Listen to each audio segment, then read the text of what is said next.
Taste the Daily. తెలంగాణలో దొంగలు రెచ్చిపోతున్నారు. వరుస చోరీలతో ఇళ్లను గుల్ల చేస్తున్నారు. ఖమ్మం జిల్లాలో గుడికి వెళ్లి వచ్చేలోపే దొంగలు పేట్రేగిపోయారు.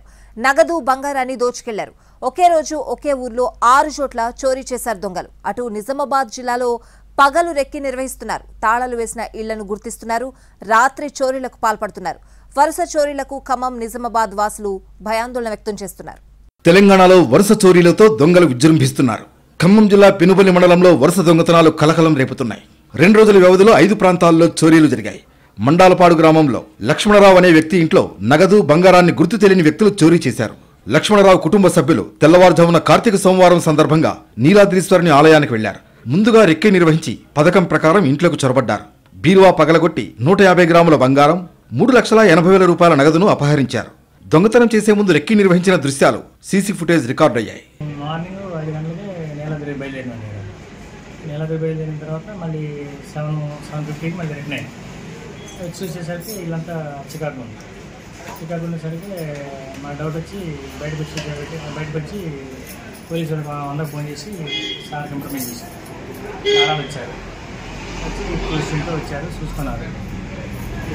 మరి సుమారు మా దగ్గర గోల్డ్ అయితే 2 ఉంగరాలు, మామూలు మిస్సెస్ 2 ఉంగరాలు, ఒక 7 జతలే చవలైపోయినాయి, ఒక 2 చైన్లు, బ్రాస్లైట్ ఒకటి, క్యాష్ 3,70,000 క్యాష్ ఉంది. ఇంట్లో ల్యాండ్ కట్టాలని వచ్చినాం. అటు లంకాసాగర్ క్రాస్ రోడ్లోని నాగభవనం ఋషి హోటల్లోనూ చోరీకి పాల్పడ్డారు. హోటల్లోని కౌంటర్ తాళాలు పగలగొట్టి నగదునెత్తికెళ్లారు. హోటల్ సమీపంలోని ఓ కిరాణా షాపు తాళాలు పగలగొట్టారు. కిరాణా సామాన్లను దోచుకువెళ్లారు. ఇదే విధంగా మండాలపాడు గ్రామంలో వీరభద్రుని ఆలయంలో హుండీని ధ్వంసం చేశారు. అందులో ఉన్న నగదునెత్తికెళ్లారు. మరో 3 చోట్ల కూడా దొంగతనాలకు పాల్పడి నగదు ఆభరణాలను అపహరించారు. అంతకుముందు రోజు లింగగూడెం గ్రామంలో చీకటి రాజా అనే వ్యక్తి ఇంట్లో 96 గ్రాముల బంగారాన్ని దొంగలెత్తికెళ్లారు. పెనుపల్లి మండల పరిధిలో వివిధ ప్రాంతాల్లో వరుస దొంగతనాలు, మోటార్ బైక్ల చోరీ, గ్రీన్ఫీల్డ్లో ఐరన్ చోరీలు జరుగుతున్నాయి.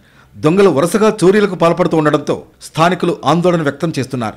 రాత్రి 9 గంటల తర్వాత బయటకు రావాలంటేనే వణికిపోతున్నారు.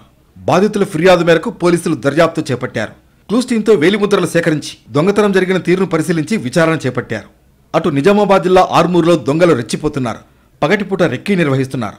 తాళం వేసిన ఇళ్లను టార్గెట్ చేసి భారీ చోరీలకు పాల్పడుతున్నారు. పెరికిట్లో 2 రోజుల వ్యవధిలో 2 ఇళ్లలో చోరీకి పాల్పడ్డారు. తాజాగా ప్రభుత్వ ఉద్యోగి తాజుద్దీన్ ఇంటికి తాళం వేసి ఆసుపత్రికి వెళ్లాడు. మళ్లీ ఇంటికొచ్చి చూసేసరికి ఇంట్లో చోరీ జరిగింది. ఇంట్లో తాళం పగలగొట్టి ఇంట్లోకి చొరబడిన దొంగల ముఠా 1,00,000 నగదుతో పాటు 10 తులాల బంగారు ఆభరణాలు, 5 తులాల వెండి అపహరించారు. 24 గంటల ముందు ఇదే కాలనీలో తాళం వేసిన ఓ ఇంట్లో చొరబడ్డ దొంగలు 12 తులాల బంగారు ఆభరణాలు, 30 తులాల వెండి, 50,000 నగదును ఎత్తుకువెళ్లారు.